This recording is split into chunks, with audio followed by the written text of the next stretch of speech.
Mr. Scott, Philip Scott of the African Diaspora News Channel, you know, our founding father, has sent me a very hilarious video. I didn't want to report on it. I just thought it was banter, but now I am seeing this video as more than just banter. I think now it reflects deeply on the patriarchal issues that we're facing in South Africa that makes way for women abuse to thrive, that makes it a conducive environment for women and children abuse to thrive.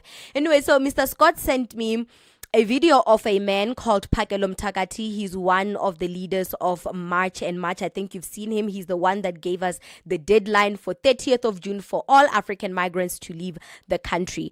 So in the video that I'm about to show you, Pakelom Takati is busy addressing the plethora, his disciples, his people, saying that as a man, as a black Zulu man, you will not bow down for anybody. You don't bow down for anybody except for the Zulu King. That is all. No man should bow down in front of anybody. But simultaneously, not long ago, he was bowing down to a white woman. I'm telling you, Pakelom Takati, I feel like the whole organization, they're just confused. At this point, we have given them the platform to express themselves because they are bored and they just want to be famous. And also, as a country, we are bored. There's nothing else to do. So we are going to listen to these idiots all day long and we report on them because that's the best we can do. These are the products of our actions. So yeah, he's busy saying, yeah, as a man, as a Zulu black man, I'm not going to bow down to anybody except for the Zulu King. I think it was in response to the government. The government has toppled on his plans to get rid of migrants by the 30th of June. I think the government has rained on his parade and now he's saying he's not going to submit to the government. He's not going to bow down to anybody. As a man, he doesn't bow down to anybody. And as a Zulu man, no one should bow down to anybody except the Zulu King. And then simultaneously, Mr. Scott sends me a video of him bowing down to a white woman. And I'm like, oh my God. Check out this clip. Check out this clip.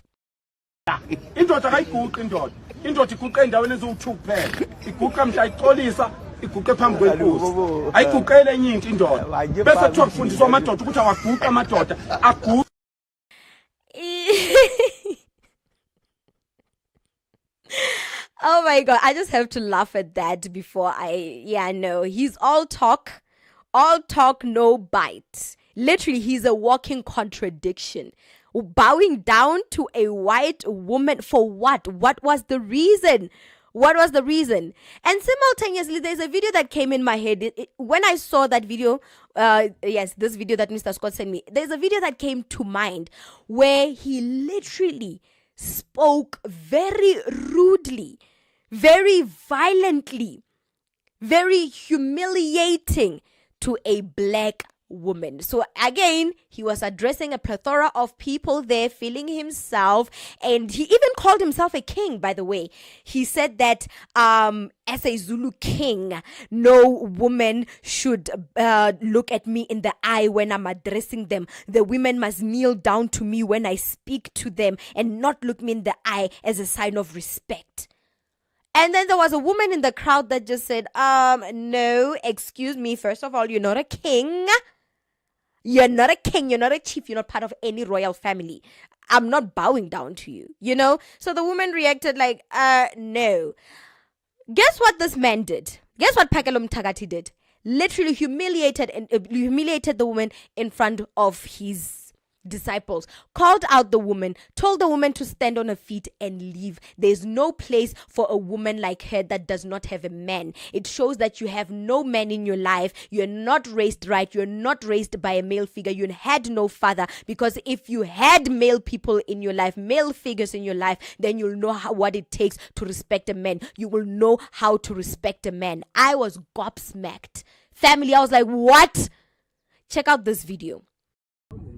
Ngoba uma khuluma inkosi umuntu osifazana akami ngenyawo akayibheki nje ukuyibheka emehlweni inkosi sithi ubani othi hayi sisi sorry ngicela usuku uhambe la sukuma sisi sukuma suka la awunayo indoda uyabonakala suka nje So ungwala kwamakhe uhlulwa ukuhlonipha ngoba usebenzela uhulumeni unephezali imali awunayo kodwa une-payslip kuphela abantu abane-payslip basihlupha. Yeah? Told the woman, get on your feet, leave. Get on your feet and leave because you lack respect. That is why you don't have a man, because you are not raised right. You never had a father in your life. For if you had male figures in your life, you would know what it takes to respect a man. You'll know how to respect a man. First of all, Pakelom Tagat is not even a real man to start with. He is not a real man himself. I remember also he made a video earlier this year when these xenophobic attacks were starting to, rise in the country, when they were starting to take shape and form. He said that, well, the way Nigerians are walking around in this country with their arrogance, they are taking our women. Why, as a South African woman, will I settle for someone like Pakelom Tagat, whereas I can have a man that loves and respects me regardless of their nationality? Why would I settle for men that think like Pakelom Tagat, who don't value women, who speak to women in such a degrading manner?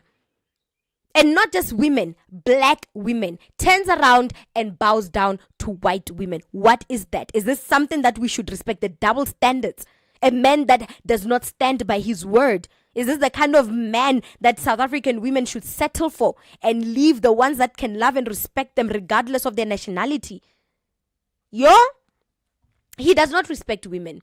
And it also speaks to how a lot of his followers are men, as you have seen while they're holding their spears and traditional attire chasing after African migrants. It's men. It's just Zulu men.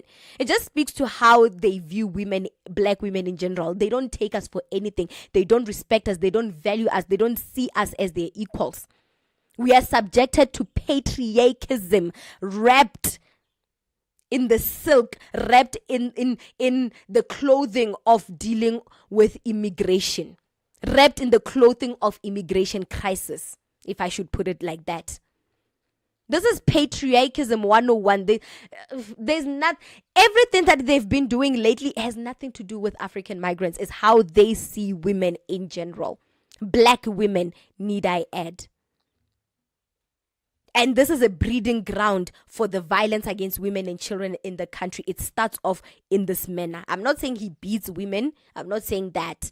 But the way he's addressing women, especially black women, the way he's addressing black people in general, black human beings, it just shows how violent the men in this country can get. No wonder we have the highest leading rate of femicide in the world. I think South Africa is second or third place in that manner. And now you see where the violence comes from. What do you think about this segment? Comment to us in the comment section below. Don't forget to like and share the broadcast. Subscribe to our YouTube channel. Hit that notification bell so you don't miss these groundbreaking conversations right here on the African Diaspora News channel.